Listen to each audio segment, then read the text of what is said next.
Hello and welcome to civil engineering. ये compression member का पहला लेक्चर है। कंप्रेशन मेंबर चूँकि बड़ा है और इसमें बहुत सारा तथ्य है, तो ये वीडियो मेरे ख्याल से 2 या 3 पार्ट में आएगा। तो शुरू करते हैं कंप्रेशन मेंबर। तो जैसा कि हम लोग को पता है कि अगर किसी मेंबर पे संपीड़न बल अर्थात कंप्रेशन कार्य करता है तो उसको कंप्रेशन मेंबर कहते हैं। तो ये जो मेंबर है हमारा कंप्रेशन मेंबर कहला जाएगा। ठीक है, अब यहाँ से शुरू करते हैं कि कुछ कंप्रेशन मेंबरों के नाम जो है डायरेक्ट पूछे जाते हैं, जिस तरह से हम पिछले वीडियो में बताए हैं कि कुछ टेंशन मेंबर के नाम पूछ लिए जाते हैं, उसी तरह से कुछ खास कंप्रेशन मेंबर के नाम पूछ लिए जाते हैं। तो पहला हम लोग को कौन कौन सा कंप्रेशन मेंबर के बारे में जानना है, तो जानना है कॉलम के बारे में, जानना है पोस्ट के बारे में, जानना है स्टैंचियन के बारे में, इसके अलावा जानना है स्ट्रट के बारे में, इसके अलावा प्रिंसिपल राफ्टर, इसके अलावा जिब ऑफ द क्रेन जिसको कि बूम कहते हैं उनको जानना है। जिब ऑफ अ क्रेन जिसको कि बूम के नाम से जाना जाता है। तो ठीक है, कॉलम से तो वाकिफ होंगे, है ना। कॉलम यानी कि घर का पिलर ही जो है, कंक्रीट पिलर ही कॉलम कहलाता है। वहीं स्टील पिलर जो है, स्टील का जो कॉलम है उसको स्टैंचियन कहते हैं। कोई इशू, ये कंक्रीट का होता है इसलिए इसको कॉलम कहते हैं, स्टील का होता है इसलिए इसको स्टैंचियन कहते हैं। पोस्ट क्या है, पोस्ट और कॉलम में कोई खास अंतर नहीं है। असल में पोस्ट जो है वो यूएस जैसा कंट्रीज में यूज़ किया जाने वाला लैंग्वेज है। वो लोग कॉलम ना बोल के पोस्ट बोलता है। ठीक है, अब बात करते हैं स्ट्रट का और प्रिंसिपल राफ्टर के बारे में बात करेंगे। तो इन दोनों के बारे में बात करने से पहले, चूंकि ये दोनों ट्रस का हिस्सा है, अब चूंकि हम लोग का इसके बाद का जो लेक्चर है वो बीम है फिर ट्रस है, तो ट्रस से अभी से थोड़ा बहुत अगर हम लोग रिश्ता नहीं बनाएंगे तो मज़ा नहीं आएगा वहाँ पे जाके। तो ये ट्रस का हिस्सा है। इससे पहले बात कर लेते हैं हम लोग जिब ऑफ क्रेन जिसको कि बूम कह रहे हैं, वो क्या होता है। तो हम लोग एक पहले क्रेन बनाते हैं। ठीक है, इसको यहाँ रखें। क्रेन कैसा होता है देखने में, ठीक है, ये कुछ इस तरह का अरेंजमेंट होता है क्रेन में। ठीक है, यहाँ पे एक हुक लटका हुआ होता है और ये हुक से वायर लटका हुआ होता है। तो टेंशन मेंबर का जो पहला लेक्चर था, पार्ट 1 था, उसमें हम इसी के बारे में बता रहे थे कि यही वायर है जो किसी चीज़ को लटकाने के काम में आता है। मान लीजिए कि कोई बड़ा सा कोई स्टील आई सेक्शन है, इसको उठा के एक जगह से दूसरा जगह ले जाना है, तो इसी वायर केबल का इस्तेमाल किया जाएगा। तो ये वायर केबल जो होता है, ये होता है हमारा टेंशन मेंबर। और इसी क्रेन में ये वाला जो हिस्सा है बॉस, ये वाला हिस्सा, ठीक है, ये वाला हिस्सा को कहते हैं हम लोग जिब ऑफ क्रेन, है ना। क्रेन का जिब होता है और क्रेन का जो जिब होता है उसी को हम लोग शॉर्टकट में बूम कहते हैं। तो कोई पूछे बूम कौन सा मेंबर है तो बता देना है कि ये कंप्रेशन मेंबर है। सही है, ये कंप्रेशन मेंबर है। ठीक है, तो एक क्रेन में आपने दोनों हिस्सा देखा, वायर जो है टेंशन मेंबर है, जिब जो है कंप्रेशन मेंबर है। अब बात करते हैं स्ट्रट और प्रिंसिपल राफ्टर का। ठीक है, तो इसको मिटा लेते हैं। देखिए, एक ट्रस बनाते हैं हम लोग। ट्रस बहुत तरह का होता है, लेकिन एक सिंपल किंग पोस्ट ट्रस बना के आपको दिखाते हैं और उसका मेंबर्स को जानेंगे तो हम अपने आप जान लेंगे क्या इसमें स्ट्रट कौन है और इसमें प्रिंसिपल राफ्टर कौन है। ठीक है,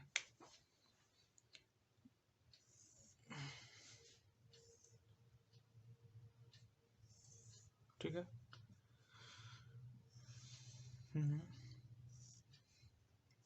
ठीक है, सपोर्ट भी दे दीजिए इसको, हवा में थोड़ी रहेगा, है ना।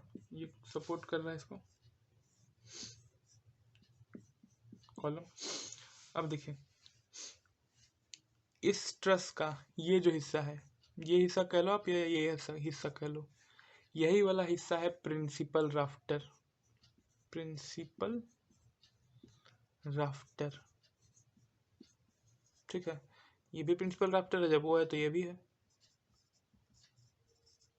राफ्टर। ये जो हिस्सा है, ये वाला हिस्सा या फिर ये वाला हिस्सा, है ना, इसका नाम है strut, STRUT, strut, STRUT, strut. Strut क्या होता है? देखिए, स्ट्रट एक कंप्रेशन मेंबर है, प्रिंसिपल ड्राफ्टर भी कंप्रेशन मेंबर है, लेकिन इसका डेफिनेशन आप RCC वगैरह में देखे होंगे कि strut is an compression, small compression member which is used as vertical as well as inclined. मतलब कि स्ट्रट एक कंप्रेशन मेंबर है, स्मॉल कंप्रेशन मेंबर है, जिसका इस्तेमाल हम लोग वर्टिकली भी कर सकते हैं और इंक्लाइंड है तो भी, यानी कि किसी एंगल पे है तो भी हम इसका इस्तेमाल कर सकते हैं, वही स्ट्रट कहलाता है, एक स्मॉल कंप्रेशन मेंबर होता है। ठीक है, तो बच गया दो और नाम जान लीजिए, हालांकि फिलहाल के सब्जेक्ट से इसका कोई लेना देना नहीं है। इसका नाम किंग पोस्ट है। यही किंग पोस्ट होने की वजह से जो है से कि इसका नाम पड़ता है किंग पोस्ट ट्रस। ठीक है, यही वाला जो बीच वाला हिस्सा है एक क्वीन पोस्ट ट्रस होता है, उसमें ये हिस्सा गायब होता है। ठीक है, किंग पोस्ट ट्रस हम बनाए थे, है ना। ये हिस्सा क्या है? ये हिस्सा जो है, ये हिस्सा है टाई बीम कह लीजिए इसको। तो हम आपको पता है कि टाई कैसा मेंबर होता है? टाई एक टेंशन मेंबर होता है। तो एक स्ट्रट में, ये बहुत बड़ा ऑब्जेक्टिव भी हो जाएगा कि एक ट्रस में, ये ट्रस मैंने बनाया है, तो इस ट्रस में आने वाला जो फोर्स है वो कौन कौन सा है? एक कंप्रेशन है, एक टेंशन है, इसके अलावा इसमें कुछ नहीं आता है। ऑब्जेक्टिव है कि क्या इसमें बेंडिंग मोमेंट आता है? तो इसमें कोई बेंडिंग मोमेंट नहीं आता है, इसमें बस कंप्रेशन आता है और सिर्फ टेंशन आता है। समझ गए? तो ठीक है, तो हम लोग जो है एक एक करके सारा एग्जाम्पल जो है कंप्रेशन मेंबर का वो डील कर चुके हैं। ठीक, अब आगे बात करते हैं। अच्छा, तो अभी यहाँ पे आप लोग के मन में सवाल उठता होगा कि ये वाला जो बना हुआ है प्रिंसिपल राफ्टर, ये स्ट्रट या ये टाई बीम, ये कैसे बना होता है? ठीक है ना। तो ये सब बनता है रोल्ड सेक्शंस के सहायता से। अब रोल्ड सेक्शन दिमाग में अगर है तो नहीं है, देखिए क्या है होता है अगर दिमाग में नहीं है तो देखिए एंगल सेक्शन ध्यान में आया, एंगल सेक्शन या चैनल सेक्शन, है ना, चैनल सेक्शन, आई सेक्शन, है ना, यही सब तो है रोल्ड सेक्शन। रोल्ड सेक्शन मतलब फैक्ट्री से जो बन के आता है उसी को कहते हैं रोल्ड सेक्शन। ठीक है, तो एंगल, तो ये जो प्रिंसिपल राफ्टर है, पूछा जाता है कि प्रिंसिपल राफ्टर जनरली किस चीज़ का बना होता है? तो principal rafter generally double angle जो है कि सेक्शन से को जोड़ के बना हुआ होता है। अभी डबल एंगल सेक्शन कैसे जुड़ा हुआ होगा? अगर इसको हम ड्रॉ करें, पहले आपको प्रैक्टिकली करके दिखाते हैं। क्योंकि मान लीजिए कि मेरे पास, इसको हम डबल एंगल सेक्शन बना लेते हैं। देखिए एक एंगल सेक्शन ये बन गया, एकदम बढ़िया झकास एक एंगल सेक्शन, ये दूसरा एंगल सेक्शन। ठीक है, तो ये मान लीजिए कि बहुत लंबा सा है, 5 मीटर का लंबा साइज में है ये अवेलेबल मेरे पास। तो ये ऐसे जुड़ के बनेगा, ये डबल एंगल सेक्शन हो जाएगा। ठीक है, ये डबल एंगल सेक्शन। ठीक है, सिंगल एंगल सेक्शन स्ट्रट में यूज होता है, ये सिंगल एंगल सेक्शन से जुड़ा हुआ होता है। ठीक है, यहाँ तक बात सुना है? तो ठीक है, तो यही क्वेश्चन था कि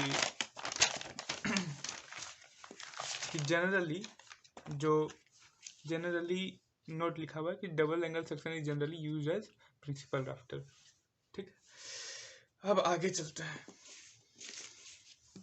तो देखिए, जब किसी कॉलम पे लोड लगता है, when column is loaded axially, जब कॉलम पे लोड लगता है under permissible loading, then column is said to be in pure compression. इसको अब समझते हैं, इसका काम हो गया, इसको मिटा लेते हैं। ये एक हम लोग कॉलम बनाए, ठीक है।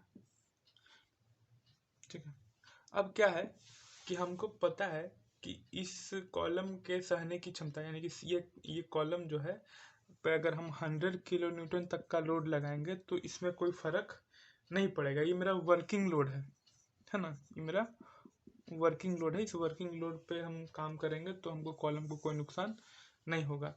तो हम इस पे 100 किलो न्यूटन तक का जब तक लोड लगाएंगे तब कोई फर्क नहीं पड़ेगा। लेकिन जब इस पे हम लोड मान लीजिए 200 किलो न्यूटन का लगाने लगेंगे तो क्या स्थिति होगा?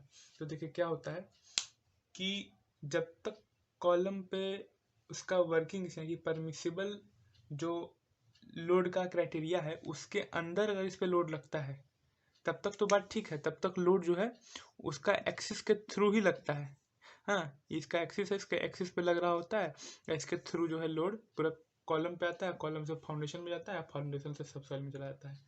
लेकिन अगर जैसे जैसे लोड बढ़ने लगता है ना, तो ये लोड जिस जगह पे लग रहा है उस जगह पर ना लग के उसके इधर साइड या इधर साइड लगने लगता है। ठीक है ना, इसी टेंडेंसी को हम लोग कहते हैं इसेंट्रिसिटी। ठीक है, लोड एक्सिस पे जब ना लग के एक्सिस के किधर भी, इस डायरेक्शन में हो चाहे इस डायरेक्शन में हो, दाएं या बाएं किधर भी लग जाए, दाएं बाएं आगे पीछे, क्योंकि देखिए अगर हम कॉलम का ऊपर से प्लान देखेंगे है ना, तो मान लीजिए कि यहाँ बीच है, ये है ना, हम लोग एक्स एक्सिस वाई एक्सिस बना लिए और एकदम लोड यहाँ लगा रहे हैं।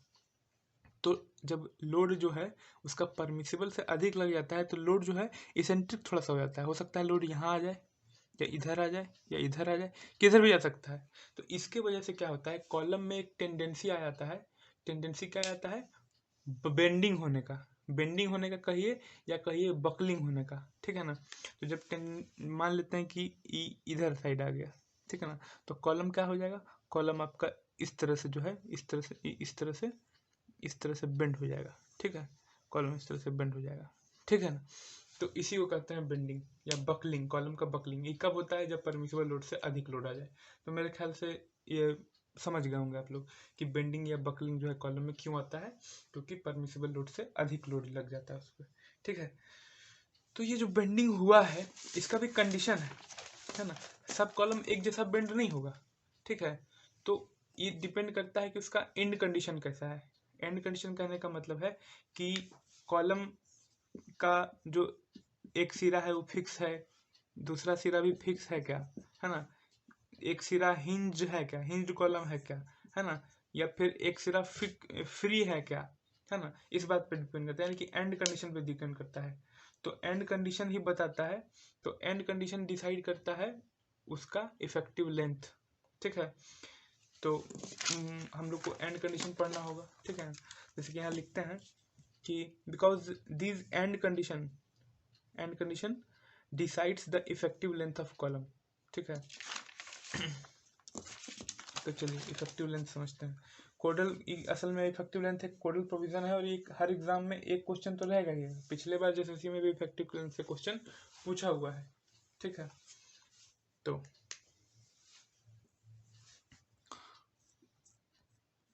हम देखिए, हमारा मकसद सिर्फ तथ्यों को बताना नहीं बल्कि उसको याद करवाना भी है, इसीलिए मेरा वीडियो थोड़ा लंबा हो रहा है। तो एक मित्र पूछ रहे थे कि आपका वीडियो लंबा क्यों हो जाता है, थोड़ा सा शॉर्ट रखिए वीडियो। तो शॉर्ट रखने का अगर हमको सिर्फ बताना ही हो तो हम मेरा नोट्स ही ले लीजिए, इससे ज़्यादा तो कुछ नहीं हो सकता है। लेकिन जब याद अगर नहीं करवा पाए तो फिर मेरा वीडियो बनाने का क्या ही मकसद है। ठीक है, तो चल ठीक है, इसको 2-3 तरीके से याद कर सकते हैं। ठीक है ना, इसमें टोटल 7 कंडीशन है। आप पहले भी अगर पढ़े होंगे इस तरह का कुछ फिगर वगैरह कोड बुक में मिल जाएगा आपको, या कोई बुक फॉलो करते होंगे तो उसमें मिल जाएगा। ये 7 कंडीशन है। ठीक है ना, तो हम इसको अपने तरीके से बताते हैं कैसे इसको याद रखा जा सकता है।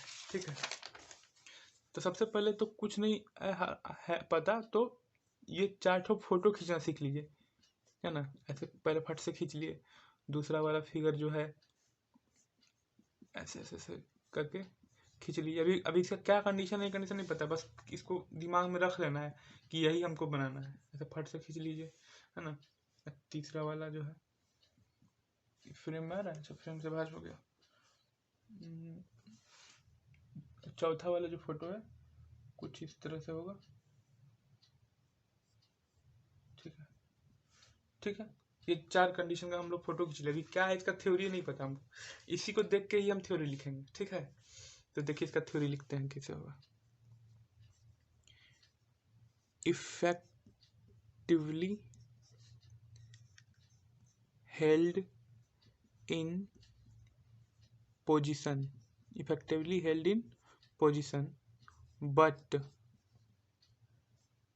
effectively held in position and but नहीं and restrained against rotation, ठीक है, इसका क्या मतलब हुआ? इफेक्टिवली हेल्ड इन पोजीशन का मतलब है कि ये जो सपोर्ट है इनका सपोर्ट है, वो सपोर्ट अपने जगह से नहीं हिलेगा। इफेक्टिवली हेल्ड इन पोजीशन का मतलब यही है। देखिए, इफेक्टिवली हेल्ड इन पोजीशन ये वाला भी है, तो सेम हूबहू है, तो ये भी इफेक्टिवली हेल्ड इन पोजीशन है।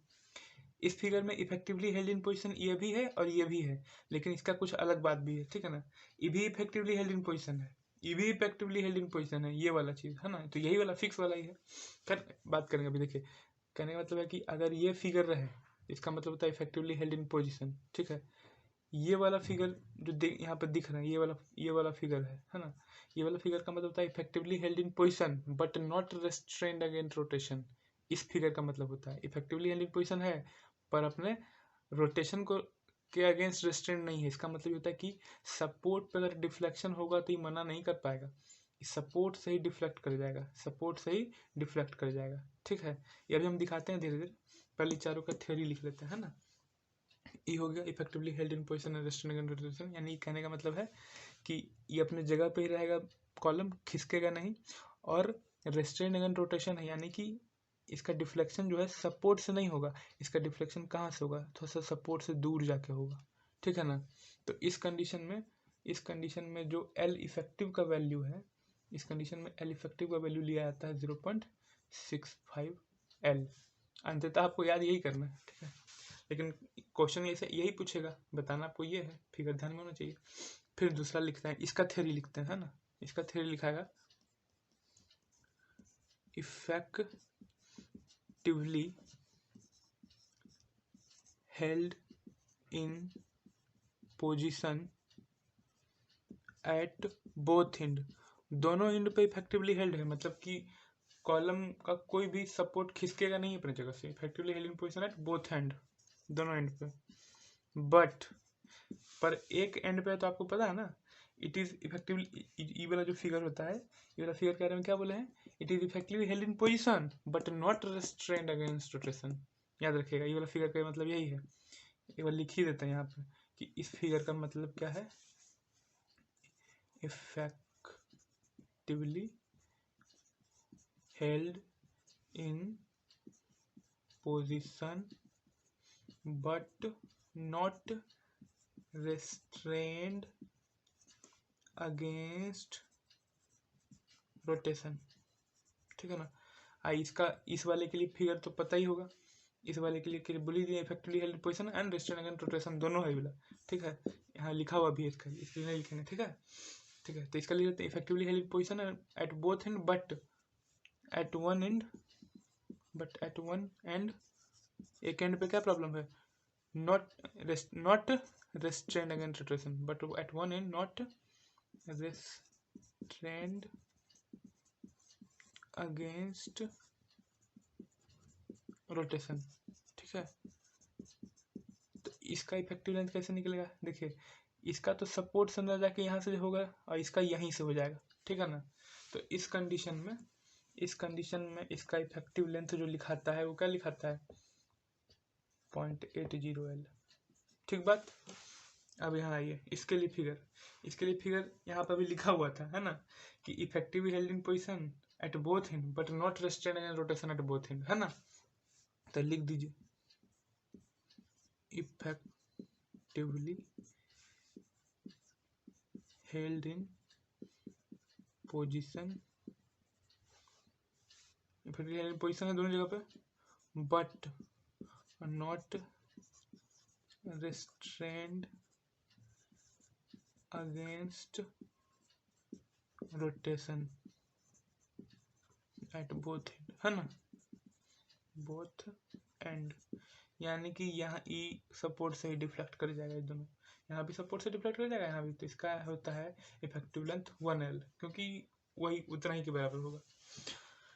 अब ये वाला आखिरी वाला 4 ही याद रखिएगा तो आपका भी काम हो जाएगा, क्योंकि इसके बाद हम बताते हैं क्यों याद नहीं रही, 4 से ही काम कैसे चल जाएगा हम बताते हैं, ठीक है ना। तो पहले इसका डेफिनेशन देखिए, तो हम तीनों मिटा देंगे क्योंकि जगह नहीं है हमारे पास, ठीक है। ये तीन को स्क्रीनशॉट ले लीजिए, जोड़ कर लीजिए। हम तो कहते हैं जब हम पढ़ाते हैं उसी समय आप लोग भी पेन कॉपी लेके बैठिए तो काम हो जाएगा, ठीक है। ठीक है, 3 कंडीशन बता दिया, चौथा बता रहे चौथा का फिगर कुछ इस तरह से है बस। ये कुछ अलग है ना। हाँ, तो इसका डेफिनेशन है कि इफेक्ट, इसके बारे में तो पता ही है, तो इसके बारे में लिख दिए कि effectively held in position at one end. एक एंड पे तो भाई पता है हमको कि हिलने वाला नहीं है, but at the other and it is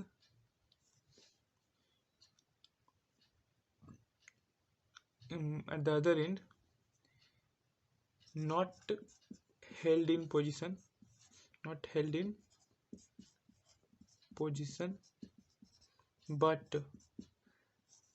restrained against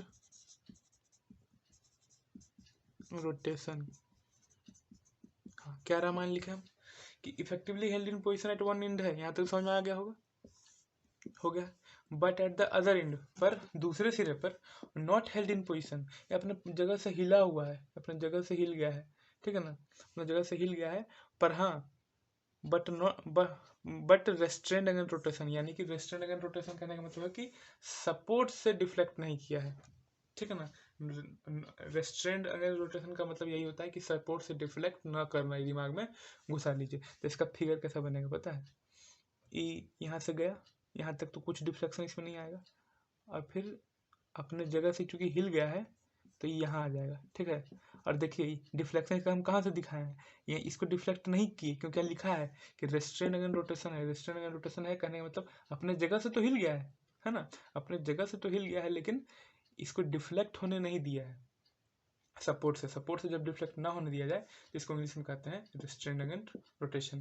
तो इस केस में भाई साहब इसका जो एल इफेक्टिव का वैल्यू होता है 1.20 एल होता है, ठीक है। एल इफेक्टिव याद हो गया। अब पांचवा कंडीशन है। पांचवा कंडीशन बनाने से पहले हम थोड़ा फिगर बनाते हैं। देखिए हम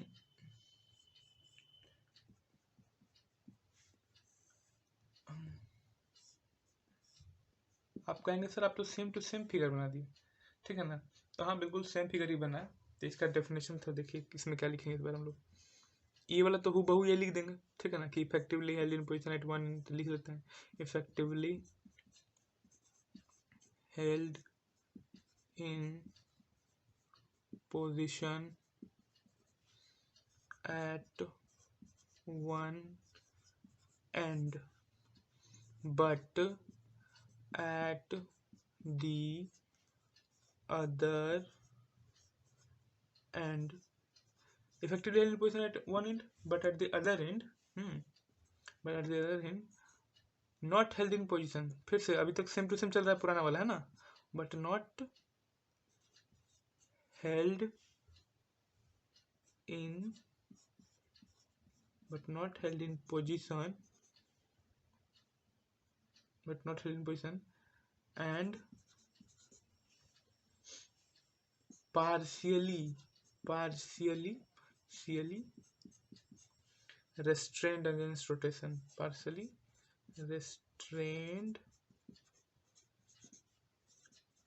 against rotation, ठीक है। देखिए पार्स बोलता है कि भाई ये तो अपने जगह पे फिक्स है ना, पर दूसरी ओर जब अपने जगह फिक्स है फिर कैसे जाएगा, ऐसे ही यहाँ से मुड़ा देंगे। और यहाँ बोलता है कि अपने जगह से हिल गया है, लेकिन रेस्ट्रेन अगेंस्ट रोटेशन है लेकिन पार्शियली है। पार्शियली तो इसको पूरा स्ट्रेट नहीं रखेंगे, इसको थोड़ा सा स्लाइटली डिफ्लेक्ट कर देंगे यहाँ पे, समझे, पार्शियली कह रहा है, ठीक है ना। और पार्शियली में याद रख लीजिएगा वैल्यू कि 1.50 एल, क्योंकि ये सातों कंडीशन में कहीं भी पार्शियली शब्द का जिक्र नहीं होगा, सिर्फ यही कंडीशन में पार्शियली का जिक्र होगा। तो जहाँ पार्शियली आएगा वहाँ 1.50 मान लीजिएगा। इसके अलावा जो दो कंडीशन बचता है वो हम आपको नहीं बताएंगे। वो क्यों नहीं बताएंगे, क्योंकि देखिए वो याद कैसे हो जाएगा, हम बता रहे हैं वो याद इस तरह से हो जाएगा कि इसमें दोनों का वैल्यू 2L है, ठीक है ना। ये अपने हिसाब से पढ़ लीजिएगा और समझ लीजिएगा, क्योंकि हम कंडीशन बता दिए, समझ जाइए आप लोग खुद से पढ़िएगा तो, ठीक है। तो इस तरह से आपको याद रखना है इस वैल्यू को, इससे बढ़िया आपको कहीं नहीं मिलेगा, आप खोज के मर जाइए यूट्यूब पे, ये सबसे बेस्ट तरीका है याद करने का, ठीक है। तो चलिए अब हम लोग आगे बढ़ते हैं।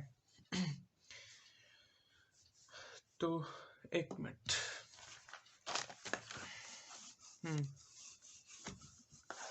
ठीक है, अब आगे बढ़ते हैं। कॉलम का अब हम लोग क्या पढ़े, कॉलम का इफेक्टिव लेंथ पढ़े। क्यों पढ़े भाई हम कॉलम का इफेक्टिव लेंथ? कॉलम का इफेक्टिव लेंथ इसलिए पढ़े क्योंकि हम लोग जानना चाहते थे कि कॉलम बक्कल कहाँ से करता है, इसीलिए हम लोग उसका एंड कंडीशन जाने। तो एंड कंडीशन जाने और उसका इफेक्टिव लेंथ निकालते गए और पता कर लिए भाई कि कहाँ कहाँ से बक्कल करता है। समझ गए बात को? तो चलिए अब चलते हैं कॉलम के बाद। अब हम लोग को जानना है थोड़ा स्ट्रट के बारे में। स्ट्रट के बारे में कुछ देर पहले हम बताए थे कि स्ट्रट हमको देखने को मिलता है ट्रस में। तो फिर से हम ट्रस बनाते हैं, लेकिन इस बार कुछ अलग बताएंगे। क्या अलग बताएंगे देखते हैं। वही किंग पोस्ट ट्रस बनाते हैं, ठीक है। तो ये जो किंग पोस्ट ट्रस बना है हमारा, तो उसमें हम इस वाले को कहते हैं प्रिंसिपल राफ्टर, प्रिंसिपल राफ्टर कहते हैं, ठीक है। और इसको बस स्ट्रट कहते हैं, ठीक है ना। तो अब देखिए, जो समझने वाली बात यह है कि स्ट्रट क्या होता है। क्या बताते हम कि स्ट्रट एक कंप्रेशन मेंबर होता है, स्मॉल कंप्रेशन मेंबर होता है, जो vertical as well as incline भी यूज कर सकते हैं। तो ये स्मॉल है तो ये कुछ ज़्यादा बड़ा है क्या? कॉलम साइज का तो नहीं है ना भाई, ये भी तो एक स्मॉल साइज ही तो है, इसके मुकाबले थोड़ा बड़ा है मानते हैं। तो इसको हम नहीं कह सकते हैं बड़ा स्ट्रट है, ये थोड़ा छोटा स्ट्रट है। ऐसा भी तो कर सकते हैं कि एक तरह का ये लॉन्ग स्ट्रट है ना, ये थोड़ा स्मॉल स्ट्रट है, ऐसा भी तो कह सकते हैं ना, ठीक है ना।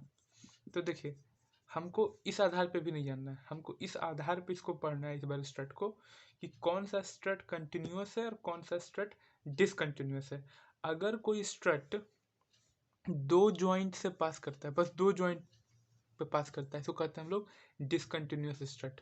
लेकिन अगर कोई स्ट्रट दो से अधिक जॉइंट को पास करता है तो कहते हैं कंटिन्यूअस स्ट्रट। यानी कि जो आपका प्रिंसिपल राफ्टर था, वो अब हम लोग पढ़ेंगे, उसको कैसे पढ़ेंगे, उसको हम पढ़ेंगे एज ए कॉन्टिन्यूअस स्ट्रट पढ़ेंगे, ठीक है। और जो आपका स्ट्रट नाम से फेमस था वो स्ट्रटे था, अभी भी स्ट्रट ही है, लेकिन डिसकंटिन्यूअस स्ट्रट के नाम से पढ़ेंगे इसको हम लोग, ठीक है। डिसकंटिन्यूअस स्ट्रट, ठीक है। डेफिनेशन क्या है? तो वही कि if a strut span between two joint only, अगर सिर्फ दो जॉइंट के बीच में इसका स्पैन है तो ये कहलाएगा डिसकंटिन्यूअस स्ट्रट। अगर दो से अधिक जॉइंट के बीच में इसका स्ट्रट है तो कहलाएगा, इसका स्पैन है तो कहलाएगा कॉन्टिन्यूअस स्ट्रट। Got it? तो इसमें करना क्या है अपन लोग को, अपन को इसमें जानना है, पिछला बार हम लोग जाने थे कॉलम का, कि कॉलम कहाँ से बकल करता है, यानी कि उसका इफेक्टिव लेंथ क्या है। इस बार हम लोग यही जानना चाहते हैं कि स्ट्रट कहाँ से बकल करेगा, कहाँ से बकल करेगा, यानी कि उसका इफेक्टिव लेंथ जानना है हमको। हाँ, उसका इफेक्टिव लेंथ भी जानेंगे और हम लोग ये भी जानेंगे कि इस पे परमिसिबल स्ट्रेस कितना दे सकते हैं, ठीक है ना, वो जानेंगे हम लोग। अभी रहिए, बने रहिए, ठीक है। तो अब आगे बढ़ते हैं। हम ये भी बता दिए कि ये कैसे बनता है भाई, ये प्रिंसिपल राफ्टर कैसे बना है। तो एंगल सेक्शन का इस्तेमाल करके, प्रिंसिपल राफ्टर में जनरली डबल एंगल का यूज़ होता है, डिसकंटिन्यूअस स्ट्रट में सिंगल एंगल से भी काम चल जाता है, डबल एंगल भी यूज़ कर सकते हैं, जैसा जैसा मजबूती चाहिए, ठीक है। तो ठीक है, इस बात को समझ गए। तो अब हम लोग आगे बढ़ते हैं।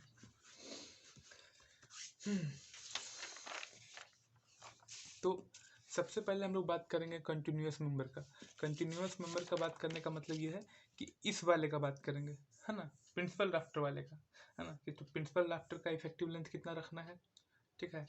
और इसका परमिसिबल अलाउबल जो है कि अलाउबल का एक्सियल कंप्रेसिव स्ट्रेस कितना देना है, हमको पता नहीं कंप्रेशन मेंबर है, तो इस पर तो अलाउबल टेंसाइल स्ट्रेस तो नहीं निकलेगा ना, कंप्रेसिव स्ट्रेस ही निकलेगा क्योंकि कंप्रेशन मेंबर है, ठीक है।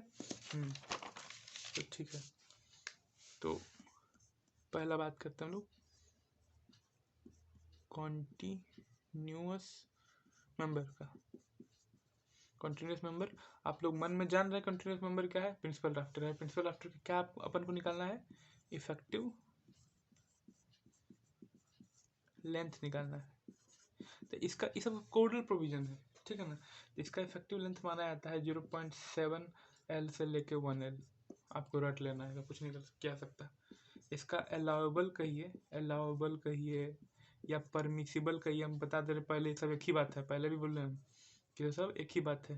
परमिसिबल या वर्किंग लिखा रहे है ना, ये सब एक ही चीज होता है। तो इसका अलाउबल कंटिन्यूस मेंबर में अलाउबल परमिसिबल या अलाउबल या परमिसिबल कंप्रेसिव स्ट्रेस कितना होना चाहिए, तो ये सिग्मा एसी के बराबर होना चाहिए। सिग्मा एसी के बराबर होने का मतलब क्या है जी, कि इसका वैल्यू 150 न्यूटन पर एम स्क्वायर होना चाहिए, ठीक है ना। क्योंकि हम पिछले लेक्चर में बता चुके हैं कि सिग्मा एसी या सिग्मा एटी का वैल्यू 150 होता है, ठीक। अब कंटिन्यूस मेंबर खत्म हो गया, अब हम लोग पढ़ेंगे इनके बारे में, डिसकंटिन्यूस मेंबर के बारे में, ठीक है।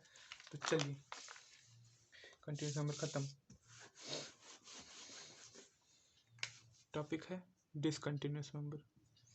डिसकंटिन्यूस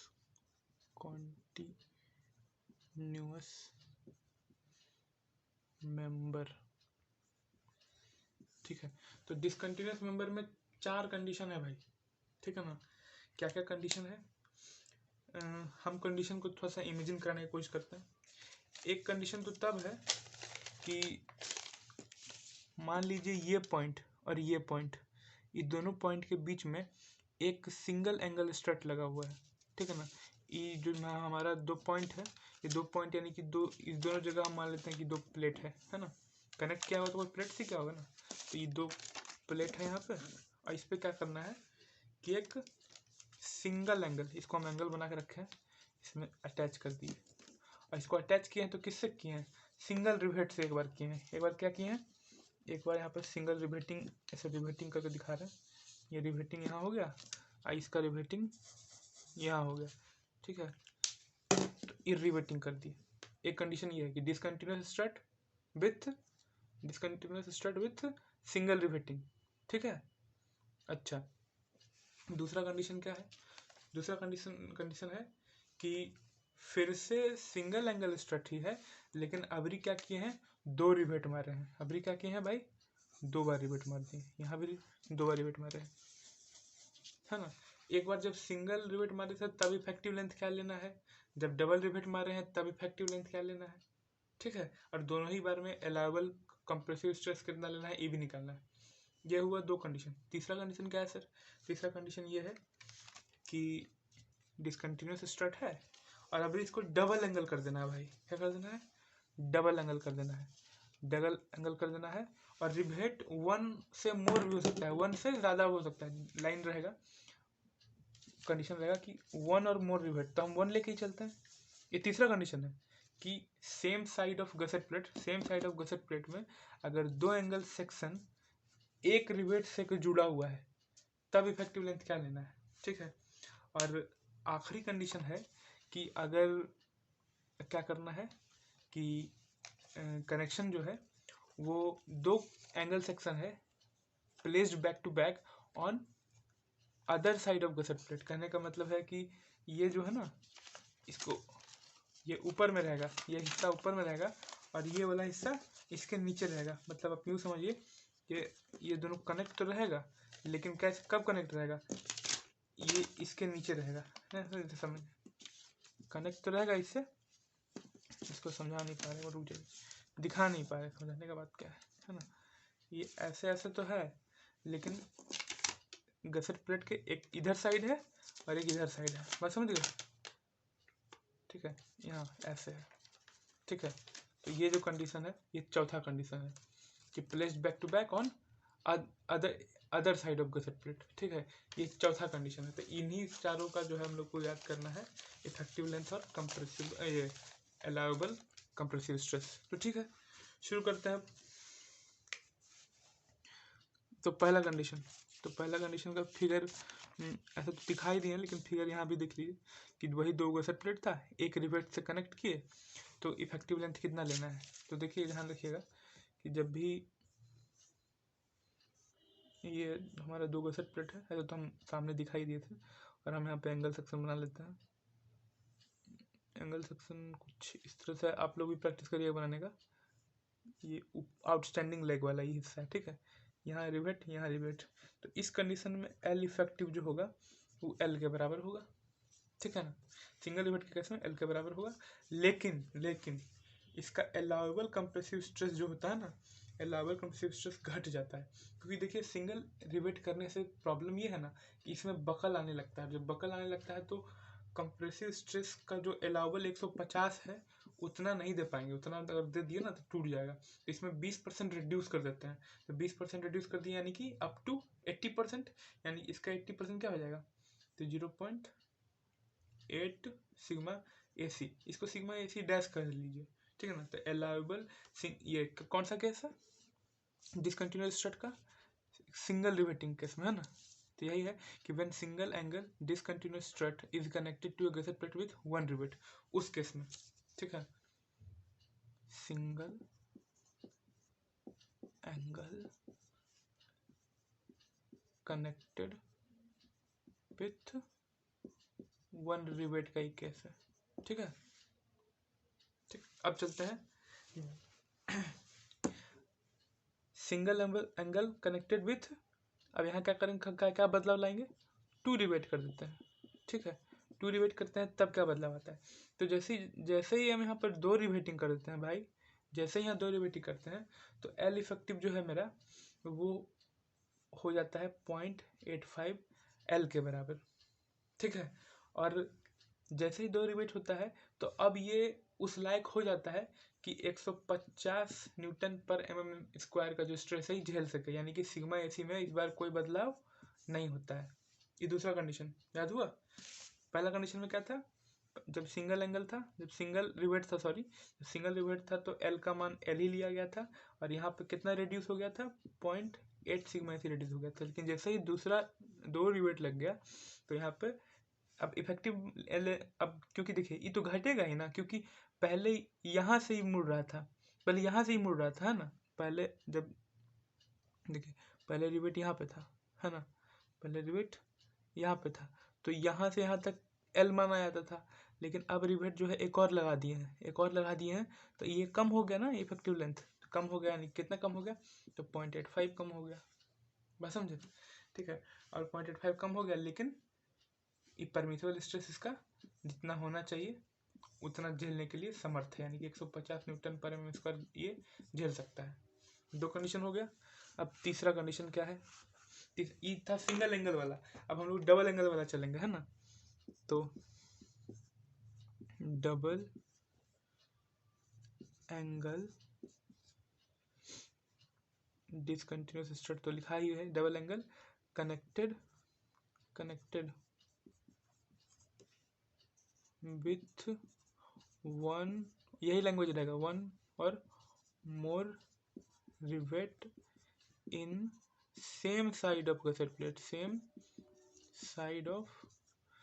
प्लेट, अगला जो कंडीशन आएगा वही यहाँ पे अपोजिट कर देंगे, खाली same side of gusset plate, ठीक है। तो फिगर बनाना जरूरी तो नहीं है, लेकिन देख लीजिए, बना लेते हैं, पहली बार पढ़ रहे हैं तो। ये गसेट प्लेट है हमारा, ठीक है। एक यहाँ गसेट प्लेट बना दिए, ठीक है। और इसमें एक एंगल ये वाला, ठीक है, ये एक एंगल जुड़ेगा ऐसे, एक एंगल, और दूसरा एंगल के जस्ट बगल में, है ना। बाकी फिगर आप यहाँ देखते रहिए, है ना, ऐसा ही बनाना है। तो एक रिवेट से हम वन और मोर रिवेट था, हम वन ही लेते हैं। तो देखिए इसको थोड़ा सा, इसको कंपेरिजन के लिए करिए पहला वाला पॉइंट से। पहला वाला पॉइंट में भी सिर्फ इतना ही था ना। अभी क्या हो गया कि यही आ गया, ये चीज़ आ गया। तो वहाँ जो वैल्यू था कि हम लोग जब सिंगल लिए थे तो एल का मान कितना रखे थे, याद है, एल का मान उतना ही रखे थे। लेकिन सिग्मा AC में कितना घटाव कर दिए थे, 20% घटोतरी कर दिए थे। तो सेम जो पहला वाला का वैल्यू है इफेक्टिव का सिग्मा AC का, वही यहाँ पुट कर दीजिएगा, आपका काम हो जाएगा। तो इसका जो एल इफेक्टिव होता है वो होता है एल के बराबर ही। लेकिन सिग्मा AC जो होता है, सिग्मा AC डैश जो इसका आएगा वो आएगा 80%, 20% घट के, यानी कि 80% ऑफ सिग्मा AC, समझे। पहला कंडीशन जैसा ही है ना, इसको अगर झाँप दिया जाए, इसको अगर ढक दिया जाए, तो पहला कंडीशन जैसा ही है ना, सिंगल एंगल स्ट्रेट, डबल कर दिए हैं लेकिन सिंगल रिवेटेड है, फिर भी आंसर यही आना है, इफेक्टिव लेंथ का और कंप्रेसिव स्ट्रेस का। समझ गए? अच्छा, चौथा कंडीशन में कुछ ज़्यादा बदलाव नहीं करना है, सेम साइड की जगह हम लोग लिख देंगे अपोजिट साइड। अपोजिट साइड का फिगर तो हम बना नहीं पाएंगे, लेकिन हम आपको दिखा दिए कि कैसे होना है, ठीक है ना। तो और इसका आप साइड व्यू पहले देख सकते हैं, इस तरह से दिखेगा, इस तरह का दिखेगा, है ना, साइड व्यू। तो इस कंडीशन में जो इफेक्टिव लेंथ होता है, इस कंडीशन में इफेक्टिव लेंथ है ना, तो इसमें क्या है कि एक और बात होता है कि डबल एंगल कनेक्टेड विथ, यहाँ पे 1 और मोर की जगह यहाँ हो जाता है 2 और मोर। तो पहला वाला तीसरा का वैल्यू चला गया, तो दूसरा वाला में चौथा वाला वैल्यू काम कर जाएगा, थोड़ा दिमाग लगाइएगा, है ना। इफेक्टिव लेंथ इसका हो जाएगा, उसका 0.85 L डायरेक्ट हुआ था, इसका 0.7 से 0.85 L होता है। और इसका कंप्रेसिव स्ट्रेस में कोई बदलाव नहीं आता है। क्यों नहीं आता है कंप्रेसिव स्ट्रेस में बदलाव? क्योंकि 2 रिवेट मार रहे हैं, हम बोल दिए ना, दो, जैसे ही 2 रिवेट माराता है कहीं भी, उसका कंप्रेसिव स्ट्रेस वही हो जाता है, यानी कि वो 150 न्यूटन पर mm² झेलने में सक्षम हो जाता है, ठीक है। अब आज के क्लास का आखिरी पॉइंट, कंप्रेशन मेंबर का सिलेंडरनेस रेशियो हम बहुत अच्छा समझाए हैं टेंशन मेंबर में जाके, वहाँ से देख लीजिएगा सिलेंडरनेस रेशियो क्या होता है। यहाँ हम बस खाली सिलेंडरनेस रेशियो का जो कंप्रेशन मेंबर में होता है उसका वैल्यू बताएंगे, ठीक है। तो वो मेंबर तीन कंडीशन इसमें कंप्रेशन मेंबर, अ मेंबर यहीं पे पढ़ लीजिए ना, ए member carrying compressive load resulting from dead load और लाइव लोड का मैक्सिमम सिलेंडरनेस रेशियो होगा 180। मतलब समझे कि कोई कंप्रेशन मेंबर है जो क्या लोड ले रहा है, डेड लोड ले रहा है प्लस लाइव लोड ले रहा है, LOAD प्लस लाइव लोड को ही सुपर इम्पोज लोड करते हैं, तो टेंशन मत लीजिएगा, एक ही बात है, ठीक है। वही यहाँ लिखा हुआ है, member carrying compressive loads resulting from dead load and live load की जगह सुपर इम्पोज लोड लिया है तो लोड नहीं लेने का, ठीक है। 180। एक कंप्रेशन मेंबर है जिसपे भूकंप का झटका आ रहा है ना, जैसे ही कंप्रेशन मेंबर और अर्थक्वेक या विंड लोड दिखे, चुपचाप 250 मार देने का, ठीक है, उतना पढ़ने का नहीं, ठीक है। तीसरा है कंप्रेशन फ्लेंज में जो है कि का क्या होता है सिलेंडरनेस रेशियो। कंप्रेशन फ्लेंज हम थोड़ा समझाते हैं, है ना। कंप्रेशन फ्लेंज में का सिलेंडर रेशियो 300 होता है। कंप्रेशन फ्लेंज लिखेगा नहीं तो टॉर्सनल बकलिंग लिखेगा, ठीक है। टॉर्सनल बकलिंग के केस में कंप्रेशन मेंबर में इसका भी 300 होता है, ठीक है, याद कर लीजिएगा, थोड़ा सा कंप्रेशन फ्लेंज देख लीजिए। फिर आज के वीडियो का समाप्ति करेंगे, फिर हम लोग अगले पार्ट में देखेंगे लेसिंग बैटनिंग वगैरह क्या होता है, क्यों होता है, कैसे होता है। देखिए ये कोई आई सेक्शन है, ठीक है। I section is also famously known as beam section, है ना, क्योंकि इसी का बीम बनता है। 3D फिगर है कुछ। तो देखिए ई वाला हिस्सा, अगर आरसीसी थोड़ा बहुत पढ़े होंगे या सोम पढ़े होंगे तो पता होगा कि ऊपर वाला हिस्सा कंप्रेशन झेलता है ना, ये न्यूट्रल एक्सिस का है, ऊपर वाला हिस्सा कंप्रेशन झेलता है, नीचे वाला हिस्सा टेंशन झेलता है। तो एक आई सेक्शन में ये हिस्सा कहलाता है फ्लेंज, ये भी फ्लेंज है, ये भी फ्लेंज है, ठीक है ना। और इसको कहते हैं वेब, यहाँ से लेके यहाँ तक का जो हिस्सा है वो है वेब, ठीक है। ऊपर वाला हो गया कंप्रेशन फ्लेंज और नीचे वाला हो गया टेंशन फ्लेंज। तो कंप्रेशन फ्लेंज का वैल्यू 300 सिलेंडर रेशियो होता है इसका, याद रखने का, ठीक है। Have a good day, thank you.